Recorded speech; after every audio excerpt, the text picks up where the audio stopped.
मित्रांनो, खरीप हंगाम 2024चा पीक विमा बऱ्याच जिल्ह्यामध्ये वाटप झाला असं डिक्लेअर करण्यात आलेलं आहे।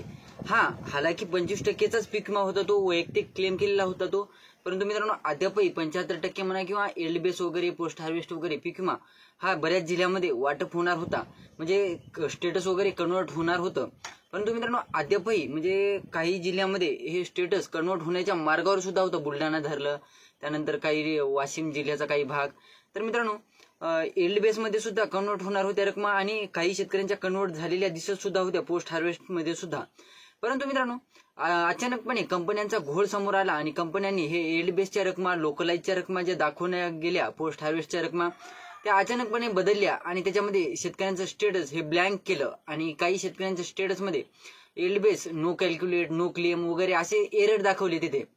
तर मित्रांनो, अशातच आपण ज्या जिल्ह्याविषयी आज माहिती घेणार आहोत, त्या जिल्ह्याचा जे पीक विम्याचा प्रश्न आहे तो आता मार्गी लागण्याचा म्हणजे जे मार्गी लागणार आहे अशी शक्यता दिसत आहे।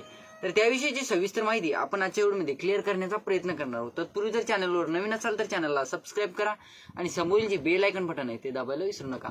तर नमस्कार मित्रांनो, मी राज सूर्यवंशी, स्वागत आहे कृषीमॅन यूट्यूब चॅनलमध्ये।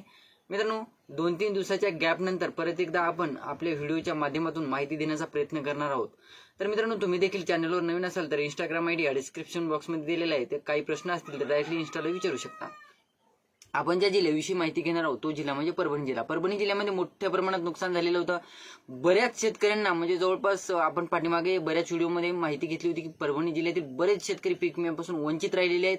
बऱ्याच शेतकऱ्यांचे क्लेम रिजेक्ट करण्यात आलेले आहेत आणि पूर्णा तालुक्यामधून त्याचबरोबर सेलू तालुक्यामधून मोठ्या प्रमाणात शेतकऱ्यांचे पीक विम्याचे अर्ज हे फेटाळले गेलेले होते। यातच मित्रांनो, एलडीबीएसच्या रकमा ह्या परभणी जिल्ह्यात दाखवण्यात किंवा दाखवतील अशी आस होती। म्हणजे एलडीबीएस मध्ये कॅल्क्युलेशन वगैरे वेटेड वगैरे असे स्टेटस मध्ये दाखवत होतं, परंतु अद्यापही हे स्टेटस कन्वर्ट झालेले नाहीत। त्यातच मित्रांनो, परभणी जिल्ह्यातील एलडीबीएसच्या रकमा किंवा जे शेतकरी अद्यापही पीक विम्यापासून वंचित आहेत त्यासाठी जे पीक विमा म्हणजे पाठीमागे नाही का परभणी जिल्ह्यामध्ये माणिकराव कोकाटे वगैरे आले होते, त्यानंतर अजितदादा पवार वगैरे आले होते।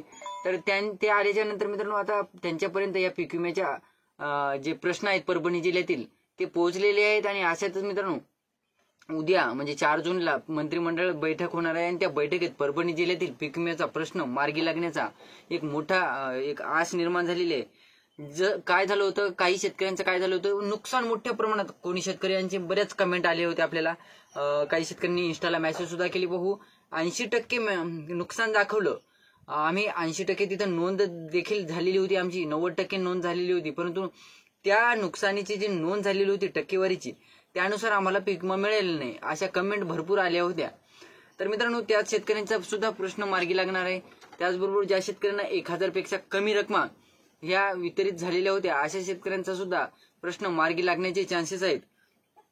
तर त्याचं कारण म्हणजे जे पाठीमागे ते मुख्यमंत्री, त्याचबरोबर अजितदादा पवार उपमुख्यमंत्री, त्यानंतर माणिकराव कोकाटे कृषी मंत्री हे जे आले होते परभणी जिल्ह्यामध्ये दौऱ्यावर, तेव्हा मित्रांनो त्यांनी सर्व प्रश्न मार्गी लावण्याचं ठरवलेलं आहे आणि उद्या 4 जूनला त्यांनी मंत्रिमंडळ बैठक देखील ठेवलेली आहे आणि जिल्हास्तरीय जे पीक विमा समिती असते त्यांच्यातर्फे सर्व प्रश्न त्यांच्या कानावर गेलेले आहेत आणि या बैठकीत ते निर्णय घेण्याचे चान्सेस आहेत।